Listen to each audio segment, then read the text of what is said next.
Atos, capítulo 1, dos versos 6 a 8, os irmãos podem permanecer assentados e a nossa reverência vai ser numa leitura atenta daquilo que nos diz a palavra do Senhor.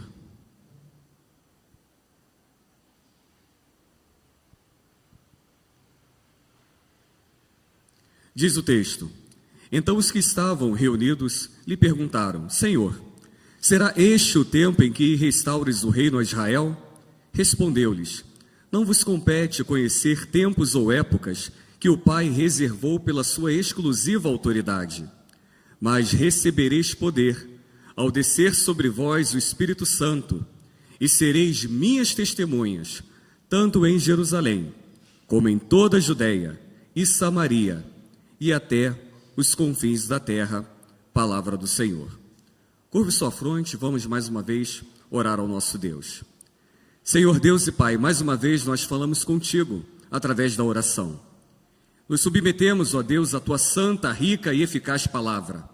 Palavra que é útil, palavra que é digna de toda aceitação. Palavra, Senhor Deus, que é viva e eficaz. E a nossa oração, Senhor Deus, é que o Senhor, através da tua misericórdia, nos transmita, Senhor Deus, tudo aquilo que o Senhor mesmo já preparou para nós. Que essa palavra, Deus, não entre em nossos ouvidos apenas, mas que ela fique guardada em nossos corações e mentes, ó Deus, produzindo tão somente aquilo que o Senhor requer de cada um de nós. Fale, Senhor Deus, aos nossos corações, porque esse é o anseio da tua igreja, tão somente ouvir a tua voz santa neste lugar. Assim nós oramos a ti, Senhor Deus, em nome do Senhor Jesus Cristo, e nele, Senhor Deus, mais uma vez dizemos amém. Queridos irmãos, hoje pela manhã, com o pastor Samuel, nós tivemos aqui uma reflexão através do Evangelho de Lucas. E agora, em continuidade desse culto vespertino, nós voltamos mais uma vez o nosso olhar para um texto também deixado para nós, Igreja do Senhor, também pelo evangelista Lucas. E quando nós olhamos o livro de Atos dos Apóstolos, meus irmãos, o livro de Atos nada mais é do que uma continuidade daquilo que Lucas já havia escrito no seu evangelho. Nós podemos olhar ainda sabendo que o livro de Atos é um livro histórico, o único livro histórico do Novo Testamento, mas podemos tratar esse livro como se ele fosse um segundo volume do evangelho que ele já havia escrito. E o que Lucas registra aqui nesse livro? Tudo aquilo que Jesus Cristo fez, tudo aquilo que Jesus Cristo ensinou. Ainda que Lucas não tenha andado com Cristo, com os seus discípulos, Lucas ele recebeu através da tradição oral tudo aquilo que Jesus Cristo havia realizado. Ele recebeu das testemunhas oculares muitos feitos, muitos relatos dessa obra miraculosa do Senhor Jesus Cristo. E Lucas ele registra, é claro, o nascimento da igreja, o desdobramento da igreja em Jerusalém, Judeia, Samaria, aos confins da terra, mas ele vai registrar várias palavras, vários ensinamentos que o próprio Cristo trouxe. Quando olhamos, meus irmãos, voltamos o nosso olhar para essa perícope que acabamos de ler, estava ocorrendo ali um bate-papo, uma conversa de Cristo com os seus discípulos. É essa a narrativa de Lucas. E esse bate-papo era um bate-papo teológico, algo que nós também fazemos comumente em nossos dias. Eu costumo dizer que todo brasileiro, ou ele é técnico de futebol, ou cientista político, ou teólogo. Porque mesmo que não tenha frequentado um seminário teológico, um instituto de teologia, ele discute teologia, em alguns casos mesmo sem saber fazer isso. E os discípulos estavam nesse bate-papo teológico, e o tema, está muito claro aí no texto, era escatologia. Mas é importante destacar, meus irmãos, que a escatologia dos discípulos estava contaminada com alguns equívocos. E nós vamos perceber que Jesus Cristo, logo no início, no texto que nós acabamos de ler, ele vai corrigir os discípulos, é claro, de maneira amorosa, com toda a brandura, mostrando para esses homens que essa tendência para a marcação de datas para a sua segunda vinda, permita-me a expressão, é uma grande tolice, porque o tempo da segunda vinda, o tempo da transição do reino da graça, é de algo exclusivo do Pai, é de economia do Pai. Numa outra feita em que Jesus Cristo havia sido interpelado pelos seus discípulos sobre esses acontecimentos futuros, ele também já havia dito: só o Pai sabe. E eu não sei porque nós, crentes, em nossos dias, Eu lido com muitos alunos. Eu disse aqui pela manhã que, além dos alunos presbiterianos, já há 11 anos eu dou aula de teologia para outras denominações, e os meus alunos pentecostais fazem muitas referências e inferências ao futuro, discutindo e inserindo coisas que não estão presentes na Bíblia. E, infelizmente, meus irmãos, quando nós olhamos para a escatologia, 95% dos cristãos evangélicos creem numa teoria escatológica que não está presente na Bíblia. E até acrescento aqui, que nem é um ensino escatológico, porque quando nós olhamos algumas correntes, ou a corrente dispensacionalista, ela não é uma corrente escatológica, mas ela é uma teologia contemporânea. E muitos crentes presbiterianos que frequentam a escola bíblica dominical, mas que não são leitores assíduos da palavra de Deus, porque vivemos hoje dias de analfabetismo bíblico, são exatamente adeptos a essas teorias. Então os discípulos, eles estavam discutindo com Cristo, batendo esse papo teológico, escatológico, mas arrazoando, discutindo coisas que eles não compreendiam. Exatamente o que acontece em nossos dias. Falamos de um futuro, especulamos um futuro que não pertence a nós, que desconhecemos e que, em parte, muitas dessas informações ainda não foram reveladas pelo Senhor. E o que Jesus ele destaca aqui para os discípulos, que o papel dos discípulos e também o nosso papel, meus irmãos, não é de especular o futuro, mas talvez o nosso papel, o nosso compromisso no presente, se dará através da obra da evangelização. E nesse momento, Lucas ele narra aqui nesse texto lindo, meus irmãos, que o compromisso da igreja, em vez de especular o futuro, é simplesmente sair para o mundo para ser testemunha. E aí, quando nós chegamos no verso de número 8, você pode ver aí na sua Bíblia, Lucas ele vai nos mostrar que Jesus ele vai corrigir essa interpretação teológica, escatológica equivocada, direcionando o olhar dos discípulos para a ação missionária, porque ele vai apresentar um esboço daquilo que os discípulos deveriam fazer. E eu fico imaginando, meus irmãos, que talvez naquele momento algum discípulo deve ter pensado: mas Senhor, como nós iremos fazer essa obra que o Senhor diz que nós devemos fazer? Nós não temos as palavras certas em nossas bocas. Nós não frequentamos um instituto bíblico, já que muitos crentes dizem isso hoje. Não frequentamos um seminário teológico. Eles andaram com Cristo, comeram com Cristo, dormiram com Cristo. Não fizeram um seminário teológico, mas tiveram uma vida ininterrupta no ministério de 3 anos que Cristo teve aqui. E aí Jesus Cristo vai mostrar para eles que tudo aquilo que Jesus os chamou a fazer não estava ligado com as suas habilidades naturais, não estava ligado com o poder do intelecto, não tinha nada a ver com as capacidades humanas, mas simplesmente com um revestimento que vinha do alto. Tinha tudo a ver com a ação miraculosa do Espírito Santo, tinha a ver com a própria vontade de Deus, agindo neles, através deles e apesar deles. E aí, meus irmãos, quando nós olhamos para o verso de número 8, algo incrível aparece aqui no texto. E eu sempre chamo a atenção que todos os textos que nós vamos ler, nós dizemos assim, né, na teologia, nós vamos ter algumas chaves hermenêuticas. Algumas palavras em todos os textos que lemos vão saltar aos nossos olhos. E nesses 2 versículos que nós lemos, 2 palavras vão saltar aos nossos olhos: a palavra poder e a palavra testemunha. E quando nós olhamos, meus irmãos, a palavra poder, obrigado, é exatamente o que aparece ali. Porque talvez a igreja pudesse pensar o seguinte: o Senhor Jesus nos chamou para fazermos uma grande obra. Significa que nós somos importantes, porque a igreja hoje não é apenas uma incompreensão do futuro acerca da discussão escatológica.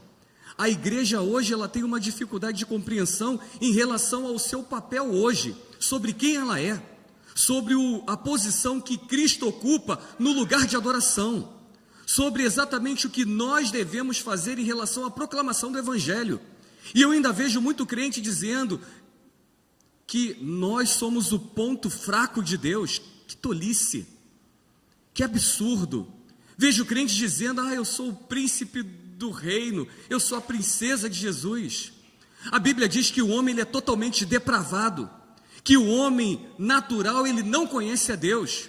E tudo aquilo que nós somos e tudo aquilo que nós fazemos e o que nós apresentamos como boas obras, conforme ouvimos aqui com o pastor Samuel pela manhã, é exatamente algo que nos tornamos pela ação miraculosa do Espírito Santo em nós.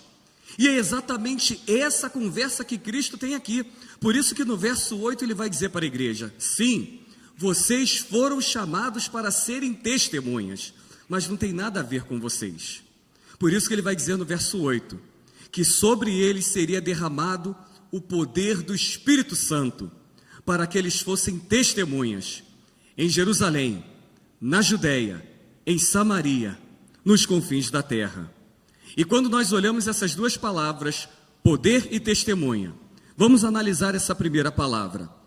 A primeira palavra, poder, quando nós olhamos no Novo Testamento, ela pode aparecer de duas formas no seu original grego. Ela pode aparecer através da palavra exousia ou através da palavra dinamis, que era a palavra preferida do apóstolo Paulo. A palavra exousia, ela pode se referir a governo, a autoridade. A palavra dinamis, né, a palavra força, que inclusive no nosso vocabulário foi traduzido como dinamites, por isso que lá no texto nós vamos entender, né, que o evangelho é o poder de Deus, capaz de derrubar, né, o império das trevas, capaz de derrubar os grilhões do pecado. Mas o ideal ali, quando nós olhamos para a palavra dinamis, seria exatamente uma ideia de um poder intelectual ou ministerial.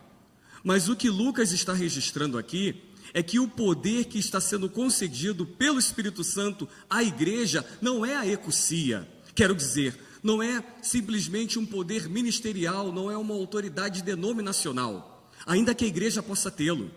Mas também não é o dinamis, não é simplesmente algo meramente intelectual, não é simplesmente pela capacidade do homem, ainda que entre nós haja muitos mestres e doutores, mas não é isso que vai fazer com que sejamos capacitados para realizarmos a obra de Deus. Eu me recordo de John Piper, que numa certa feita declarou que ser doutor em teologia não o faz ser conhecedor de Deus, e nem mesmo ser ligado intimamente com Ele. Existem muitos homens que são doutores em teologia, mas que estão distantes de Deus. E aí Jesus Cristo lhe diz que esses homens, ou melhor, os discípulos, a igreja, pode ter autoridade. Vamos olhar o nosso contexto denominacional. Pode ser uma grande denominação. Nós, homens, podemos ser dotados de habilidades humanas, de intelecto, de força, mas para realizarmos a obra que o Senhor colocou em nossas mãos, nós precisamos do revestimento do Espírito Santo.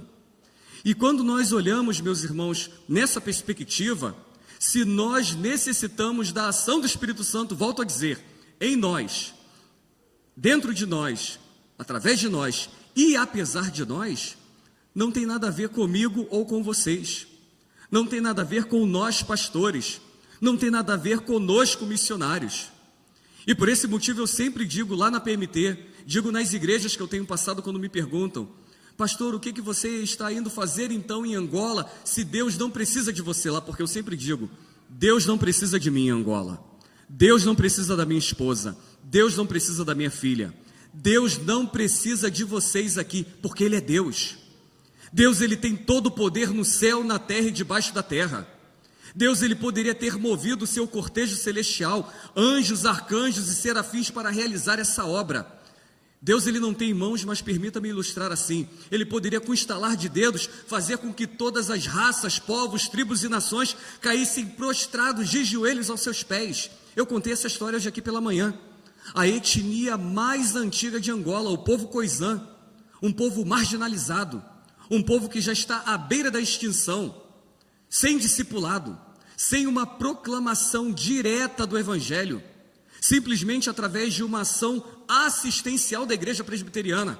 O Espírito Santo tocou no coração do líder da aldeia, que caiu ao chão aos prantos, passou algumas horas rendido à ação do Espírito Santo, e após ele se levantar prostrado em terra, ele declarou para o líder da nossa igreja lá no sul: eu quero conhecer o Deus de vocês. E é claro que após essa declaração, aí sim, plantamos uma igreja, aí sim apresentamos o Evangelho à luz das Sagradas Escrituras, mas a ação, quem realiza é o Espírito Santo. O pastor Samuel declarou isso aqui, que nós já temos 100% da vitória, porque nós pregamos o Evangelho e os eleitos, eles vão crer, porque Deus já os separou antes da fundação do mundo. Mas às vezes quando nós olhamos para a igreja, numa mesma discussão que os discípulos estavam fazendo, especulando o futuro, discutindo o presente, e às vezes eu ainda ouço com alunos e com muitos pastores em algumas denominações: na minha vigília, tantos se converteram, após a minha pregação, tantos levantaram a mão para Jesus. Tolos, porque não tem nada a ver com eles, não tem a ver com a sua pregação, não tem a ver com o esforço intelectual do homem, tem a ver com a ação do Espírito Santo, é o que Cristo diz aqui. Então Jesus, ele nos mostra nessa primeira palavra, poder. Não é o poder humano, não é o poder da igreja, mas é a ação do Espírito Santo sobre nós. A segunda palavra, meus irmãos, que salta aos nossos olhos nesse texto, é a palavra testemunha. Eu não sei se os irmãos na leitura devocional do livro de Atos dos Apóstolos já perceberam, mas a palavra testemunha é a palavra-chave deste livro. Ela aparece pelo menos 29 vezes em forma de substantivo ou verbo. E o que é uma testemunha, meus irmãos? Uma testemunha é aquele que relata tudo aquilo que viu ou ouviu. Foi exatamente isso que fizeram os discípulos. Eles andaram com Cristo, comiam com Cristo, dormiam com Cristo. Eles não inventaram nada de si. E às vezes quando eu recebo a oportunidade de falar em alguma faculdade, de discutir com alguns críticos, da Bíblia, muitos se levantam dizendo que a Bíblia é uma invenção, e o meu argumento é: peraí, eu posso mostrar aqui na própria Bíblia que ela não é uma invenção, porque se fosse, ou eles não conheciam o estilo literário da época, ou eles são totalmente incapacitados racionalmente falando, porque algumas coisas na Bíblia seriam totalmente inconsistentes para a época. Primeiro, quando nós olhamos o próprio relato da ressurreição de Cristo, testemunhado por duas mulheres, algo que era totalmente inaceitável naqueles dias e não era aceito num tribunal. Nós olhamos o próprio relato da paixão, vendo o Verbo encarnado, o Deus, o Salvador do mundo, através da sua humanidade, caminhando gloriosamente para a cruz, e a narrativa da paixão apresentando, entendam o que o pastor vai dizer, tá? De maneira figurada no texto. Um Cristo que se apresenta de forma patética, orando ao Pai, porque está agonizando. E quando nós olhamos para a literatura grega, não tem sentido, porque os heróis gregos eram aqueles que tinham grandes vitórias durante o dia e à noite estavam bebendo o cálice da vitória. Um Jesus Cristo que é apresentado simplesmente como alguém que precisa de ajuda de alguém que está na multidão para carregar a cruz em direção ao Gólgota. Então por que essas verdades aparecem? Porque a ideia dos discípulos não era simplesmente contar uma grande história de um grande herói, mas era tão somente de registrar a verdade como ela aconteceu.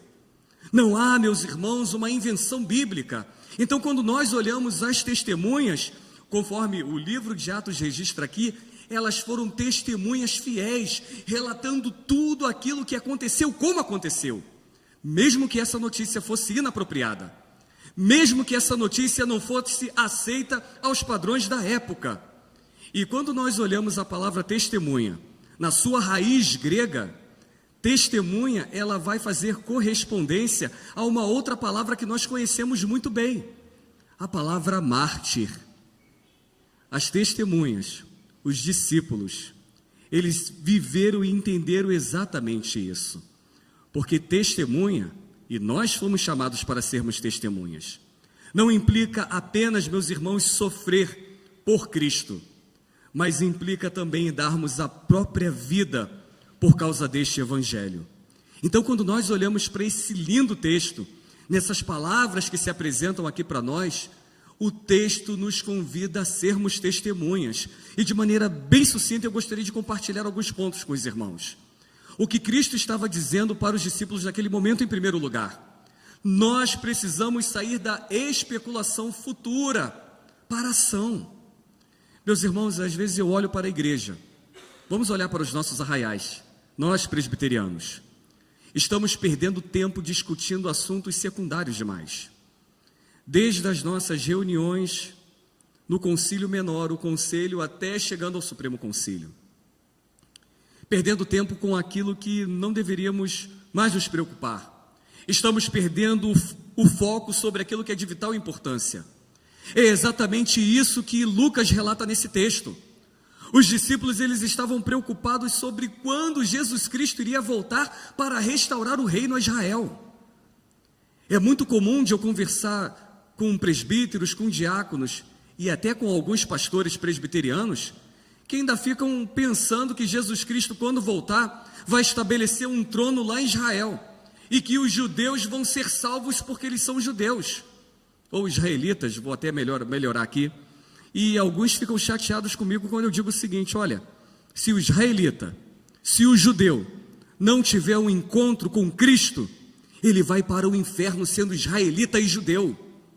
Porque o crente, ele está com a mesma perspectiva dos judeus naqueles dias.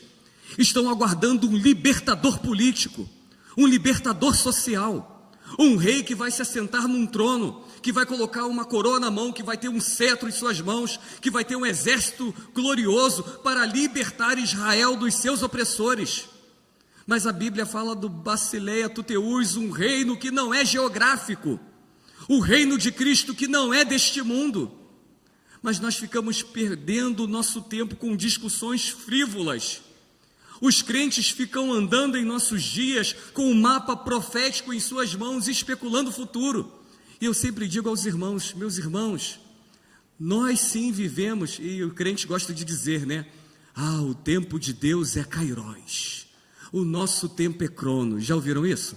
Lá no Rio de Janeiro, meus alunos ficam toda hora dizendo isso, meus alunos pentecostais. Mas eles estão certos. Eu falo assim: tá bom, vocês estão certos. De fato, o tempo de Deus é Kairos. Mas o que é isso? Deus está fora do tempo. E o nosso tempo, Cronos, de cronologia, significa que nós até nos lembramos do passado.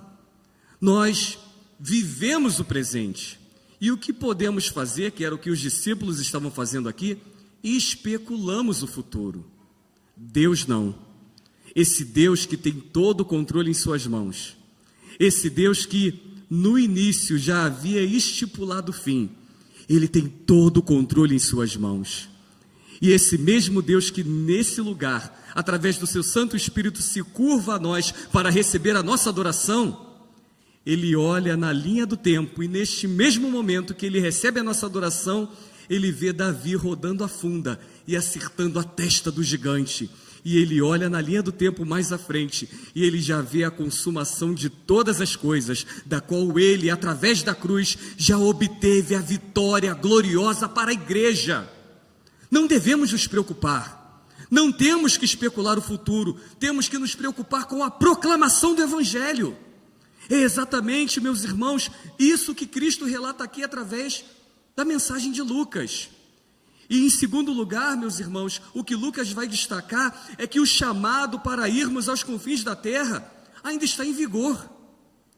Meus irmãos, os nossos horizontes precisam ser ampliados. O projeto de Deus é o evangelho todo, para o homem, em toda a sua plenitude. E nós devemos contagiar todas as pessoas, devemos mobilizar a igreja, os nossos irmãos, para essa grande obra. E eu fico lá no seminário do Rio de Janeiro sacudindo os seminaristas, porque, pastor, eu lamento muito, talvez não seja uma realidade de São Paulo, mas lá no Rio de Janeiro, com muitos alunos, infelizmente, eu tenho muitos alunos que não têm mais aquele fervor e paixão pelas almas que estão sedentas pelo Evangelho, mas eu tenho alunos que querem ser gestores de igrejas, e alguns alunos dizem para mim: ai, pastor, eu estou sem campo. Eu digo: é impossível você estar sem campo, porque há muitas igrejas em todos os lugares precisando de campo. Por isso que John Wesley, numa certa feita, ele se levantou e declarou o seguinte, escrevendo em seu diário: Eu vejo o mundo todo como minha paróquia.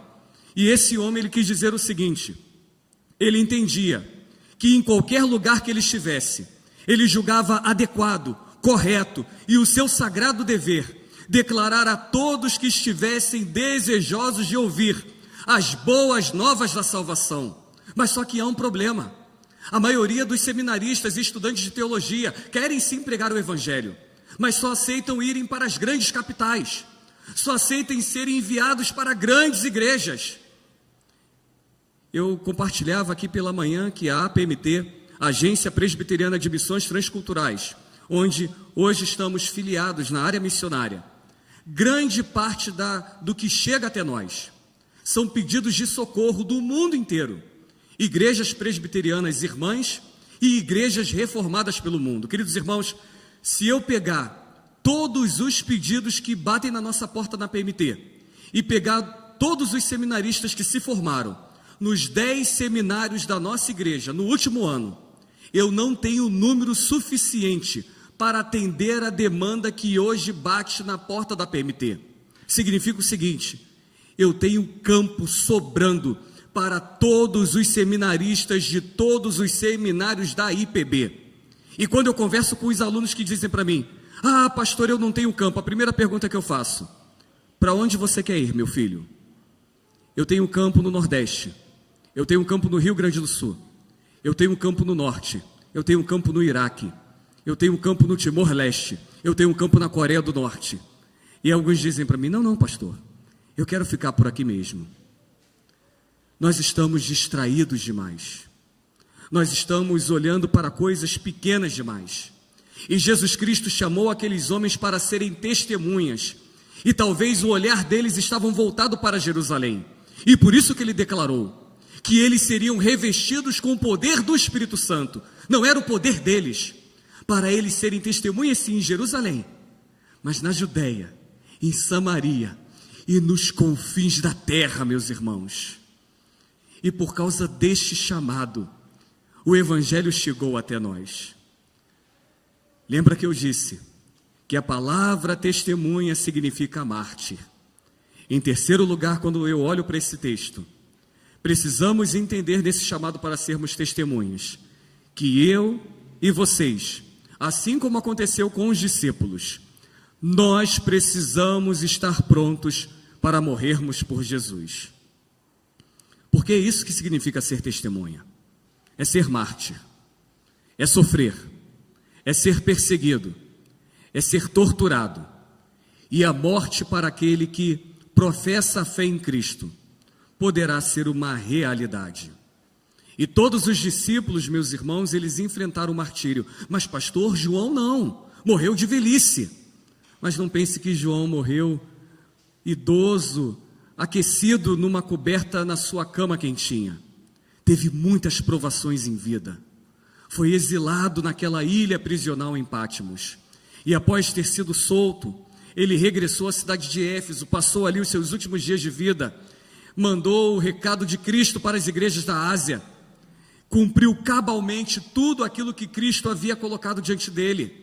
Foi testemunha fiel do Senhor Jesus Cristo, e todos eles, meus irmãos, haviam presenciado um fato glorioso, a ressurreição de Cristo. E essa grande notícia da exaltação de Jesus Cristo, ela precisava ser anunciada até os confins da terra, mesmo que o salário a ser pago por esse trabalho fosse a morte. Eu costumo conversar com alguns pastores lá no Rio de Janeiro, e a gente usa uma expressão que o crente hoje é o crente Nutella. O crente hoje não está pronto para a perseguição. E eu digo isso, meus irmãos, porque no momento em que, em 2022, eu ingressei na PMT, e no momento que o Senhor nos conduziu para o continente africano e começamos a mobilizar, a visitar igrejas, eu comecei a receber muitas mensagens de pastores, de presbíteros, de diáconos, de lideranças da igreja. Mas essas mensagens não eram mensagens de encorajamento. Essas mensagens não eram mensagens de bênção, Senhor, leva ao teu servo. Essas mensagens eram desmotivadoras. E a maioria das mensagens me diziam: o que é que você vai fazer na África? Tem certeza que você vai para esse lugar? E em muitas mensagens eu recebia vídeos, e ainda recebo de alguns crentes. E tem crente que me manda vídeo lá da Nigéria. Aí está lá o crente sendo decapitado. Aí me perguntam, pastor, é verdade? Eu digo, é verdade. Esse é o Boko Haram. Aí na época não estava tão estourado como estamos assistindo nos últimos dias. Mas eu dizia, é o Boko Haram. E aí eu já respondia dizendo o seguinte, graças a Deus que isso está acontecendo. Aí o crente ficava com um ponto de interrogação, como assim, pastor, graças a Deus? Aí numa outra mensagem, um outro crente me mandava um vídeo lá de Moçambique. E eu dizia, é verdade, isso aí está acontecendo lá em Cabo Delgado. É o grupo Al-Shabaab. É um grupo também islâmico, jihadista, ligado a várias outras frentes jihadistas do Oriente Médio. E graças a Deus que esses crentes perderam a sua vida. E novamente os crentes não entendiam o que eu estava querendo dizer. E no final eu dizia para eles, sabe por que isso está acontecendo? Porque eles foram testemunhas fiéis ao Senhor Jesus Cristo. Queridos irmãos, a perseguição sempre aconteceu na vida da igreja. O Senhor Jesus Cristo declarou aos seus discípulos que eles seriam odiados, rejeitados, perseguidos, caluniados. Todos nós pastores estamos acostumados com isso. Não há um pastor que eu converse que em algum momento do seu ministério não foi caluniado, não foi perseguido, não foi questionado. E às vezes quando eu vejo até algum pastor ou crente numa vida boa, na maré mansa, eu já digo, opa, tem alguma coisa errada aí. Não é que a nossa vida vai ser apenas de dificuldades, mas eu quero dizer que isso faz parte da nossa vida. Por amar a Cristo, por pregar o Evangelho, você vai ser perseguido na sua casa, você vai ser mal visto no seu trabalho, você vai ser ridicularizado na universidade. E nos dias em que nós vivemos, meus irmãos, devido a toda essa polarização política, secular, nós estamos, ainda que em maioria, nos tornando minoria nas discussões, mas não podemos recuar. E eu estava analisando, meus irmãos, recentemente, um relatório da lista mundial da perseguição, de outubro de 2022 a setembro de 2023. E nesse período nós tivemos mais de 5.000 cristãos mortos.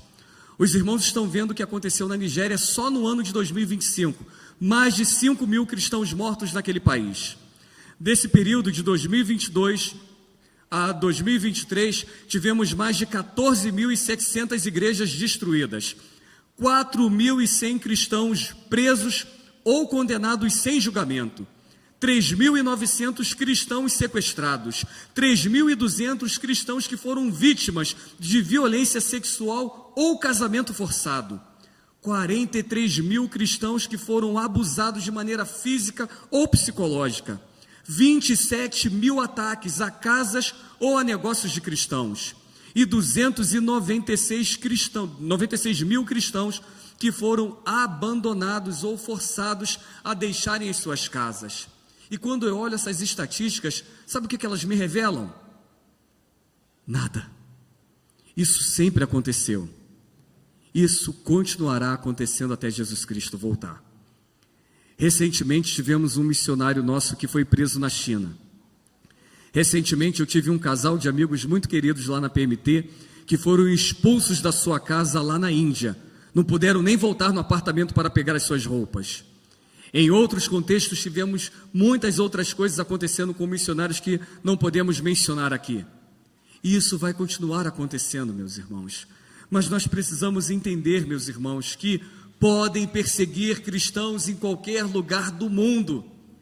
Se matarem cristãos na Mongólia, outros vão se levantar na China. E se você não sabe, na Coreia do Norte, na China principalmente, é o lugar que o Evangelho mais tem crescido para a glória de Deus. E eu me recordo aqui de um pai africano, já que a nossa teologia, a teologia ocidental, ela é africana. Tertuliano, entre os séculos 2 e 3, ele declarou que o sangue dos mártires é a semente da igreja. Nada pode impedir o avanço do Evangelho. Eu sou cinéfilo, eu gosto muito de assistir filmes. E eu gosto de filmes de ficção científica. E eu gosto muito daqueles filmes, daquela rede, Os Vingadores. Eu gosto de alguns vilões. E aí o Thanos, lembra do Thanos? Ele tem uma frase memorável que ele dizia o seguinte: falando sobre ele mesmo: o Thanos é inevitável. O Evangelho é inevitável. Nada pode impedir a ação do Evangelho, porque Lucas, ele registrou nas palavras de Cristo. O Evangelho seria resistido se fosse o poder do intelecto humano. O Evangelho seria resistido se estivesse relacionado com o poder denominacional. O Evangelho seria resistido se fosse simplesmente através da ação de várias igrejas. Mas o Evangelho não pode ser resistido porque é o poder de Deus sobre o mundo, irmãos.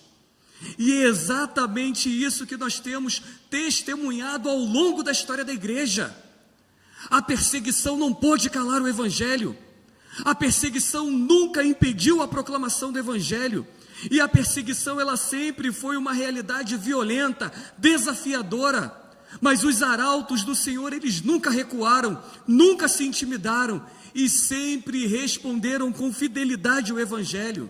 E eu já quero concluir, meus irmãos, essa mensagem dizendo o seguinte aos irmãos: não trate missionários como coitadinhos, que é algo que eu lamento profundamente.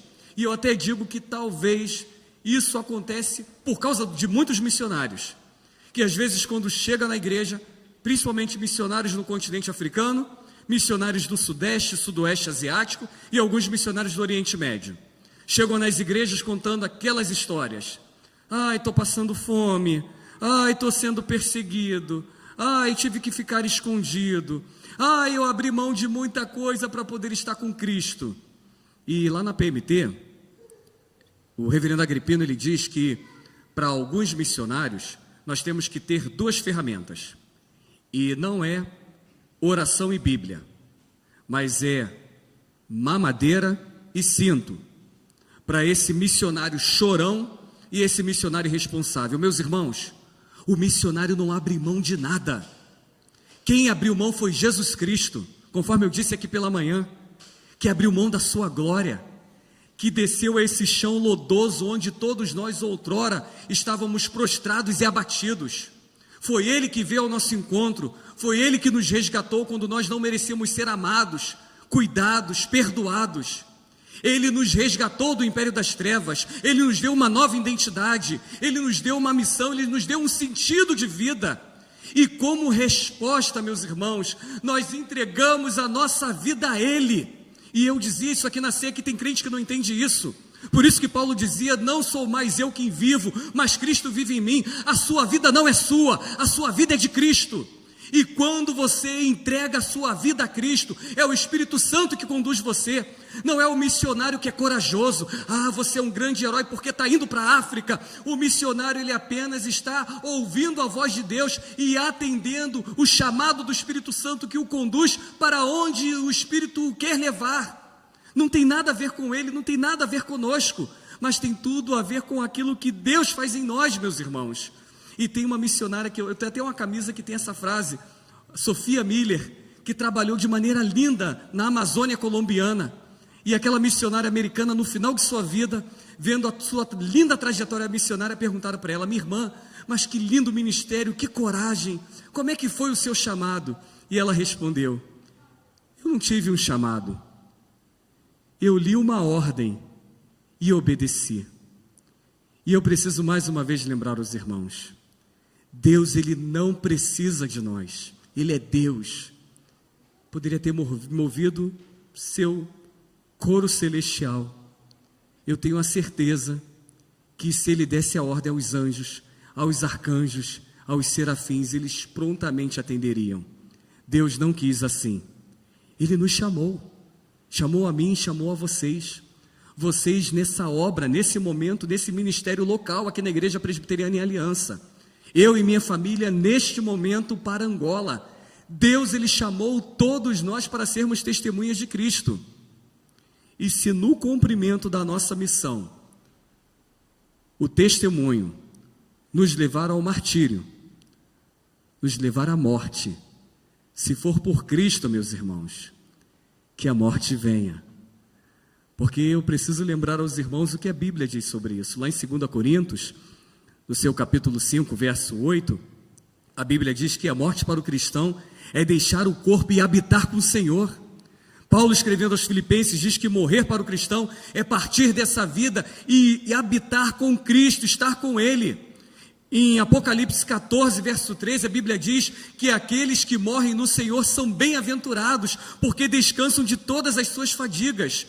Meus irmãos, a nossa esperança consiste nisso. Essa é a base da nossa pregação. E eu tenho um monte de alunos, lembra da escatologia equivocada? Que ficam discutindo que quando chegar no céu, vão ficar andando em ruas de ouro, vão morar em mansões celestiais, e às vezes eu intervenho lá e digo o seguinte: para de ser bobos, o importante é estar no céu, mesmo que você more na casinha do cachorro. A nossa expectativa não é essa. A nossa esperança é que a morte não tenha a palavra final, e mesmo quando nós nos depararmos com a morte, haverá um dia que o Senhor vai trazer a palavra para nós, a trombeta vai soar, e nós vamos ressuscitar como Cristo ressuscitou, entraremos no gozo eterno e glorificaremos o Senhor de maneira ininterrupta para todo sempre, porque o crente teme a morte, meus irmãos. E exatamente por essa perspectiva que eu respondi aos crentes dizendo: graças a Deus que esses cristãos morreram. E os crentes ficam aterrorizados, mandando mensagens para o missionário de desencorajamento, dizendo: cuidado, pastor. Meus irmãos, é isso que nós anunciamos. O crente, quando morre, ele não caminha para uma morte trevosa, mas simplesmente o que se descortina para nós é um amanhecer glorioso. Eu sempre, quando faço sepultamentos, eu anuncio isso, que o crente ele não fica por aí como uma alma penada, ele não é um fantasma, mas ele já está no gozo do Senhor, aguardando o dia do Senhor, para retornar ao seu corpo, porque tem crente que também nessa visão equivocada, escatológica, acha que ele vai estar lá no céu flutuando. Não, ele vai habitar corporalmente e vai glorificar ao Senhor. Meus irmãos, os irmãos que estão morrendo no campo por serem testemunhas, não estão caminhando rumo ao desconhecido, mas estão seguindo para o lugar que foi preparado, um lugar glorioso, que foi preparado pelo nosso Senhor Jesus Cristo. Então, se um dia vier algum missionário aqui e ficar chorando, dando uma de coitadinho, pastor Samuel, dá uma prensa nesse missionário, porque nós não somos coitadinhos, não trate missionários assim. E eu me recordo, já estou até fechando aqui, já encerrando, eu me recordo de Paulo preso, ele não escrevia cartas para a igreja pedindo: irmãos, orem para que eu saia dessa prisão. Paulo, ele orava e pedia oração às igrejas, para que as igrejas intercedessem por ele, para que ele tivesse ousadia e intrepidez dada pelo Espírito Santo, para que ele continuasse firme na proclamação do Evangelho. Meus irmãos, nós sabemos de todos os perigos, e lá na PMT temos algumas cartilhas que nós assinamos, alguns documentos. Vou citar apenas dois. Um documento é que o país em guerra, e se nós recebermos do país a autorização para portar arma de fogo, nós teremos que recusar. E para mim e para minha esposa, como sargentos do Exército, é uma decisão muito difícil, mas estamos analisando esse pedido. O segundo é que, se nós morrermos no campo, o nosso corpo não voltará para o Brasil. Recentemente eu tive uma conversa com meu pai, que não é cristão, e meu pai está vibrando com a missão, mas eu acho que algumas coisas ele não entendeu. E eu chamei o meu coroa e disse o seguinte: senta aqui, coroa, que eu tenho que ler algumas letras do contrato para você. E eu dizia para ele o seguinte: olha, está chegando o momento de nós irmos para Angola. Se porventura eu morrer no campo, você terá duas opções. Poderá ir lá em Angola para acompanhar o meu sepultamento, porque a igreja não tem dinheiro para trazer o meu corpo de volta para o Brasil, eu vou ser sepultado lá. Ou você poderá contemplar a lembrança do seu filho através da fotografia. Segunda perspectiva: se porventura você morrer na minha frente, que normalmente é a ordem natural, já comunique à família que eu não sou um filho desnaturado, mas poderá acontecer de, neste momento, eu não ter condições financeiras de pegar um voo para o Brasil para o seu sepultamento. Mas entenda bem, foi a nossa escolha. Talvez para alguns, meus irmãos, isso pode soar como algo árido, seco demais. Mas, meus irmãos, Cristo está acima da minha parentela. Cristo está acima da Igreja Presbiteriana do Brasil. Cristo está acima da APMT. Eu oro a Deus para que Ele me dê condições do meu pai se despedir de mim ou eu me despedir dele. Mas se porventura isso não acontecer, louvado seja o nome do Senhor. E Deus é bom e será glorificado nisto. Precisamos entender, meus irmãos, para o que Cristo nos chamou. Eu não estou dizendo que você precisa se comportar dessa maneira. Mas o que eu quero te dizer à luz desse texto é que Deus chamou você para ser testemunha. E para ser testemunha há um preço, ser testemunha neste lugar. A responsabilidade não é do pastor Samuel. A responsabilidade não é do conselho missionário desta igreja, não é dos presbíteros, dos diáconos, da equipe de evangelização, é de todos nós. Qual foi a última vez, talvez não seja a realidade de vocês, mas eu vou aplicar para todos nós crentes. Qual foi a última vez que convidamos alguém para assistir um culto, para ouvir a proclamação do Evangelho? Qual foi a última vez que nós chamamos alguém para discipular? E rapidamente aqui, me permita contar uma rápida história de um presbítero lá da igreja, que no momento que eu convidei ele para trazer uma reflexão, ele contou de um testemunho quando ele estava dando os seus primeiros passos na igreja. E ele mal lia a Bíblia. E um pastor, quando identificou alguém que havia entrado na igreja num primeiro momento, e após trazer a mensagem, fez o convite da graça, e essa pessoa veio à frente, e aí o pastor procurou alguém e olhou para esse meu presbítero, que também era um recém-convertido, mas que já caminhava há alguns meses na igreja. E chamou meu presbítero, que na ocasião o pastor nem o chamava pelo nome, pelo apelido, é um presbítero de olhos azuis, louro, e ele chamava de Alemão, e disse: Alemão, por favor, vem aqui à frente. Abrace aqui esse irmão. E aí o pastor disse o seguinte: a partir desse momento, esse irmão aqui que nos visita, é sua responsabilidade. Você vai apresentar a palavra de Deus para ele. Você vai orar com ele. Você vai caminhar com ele.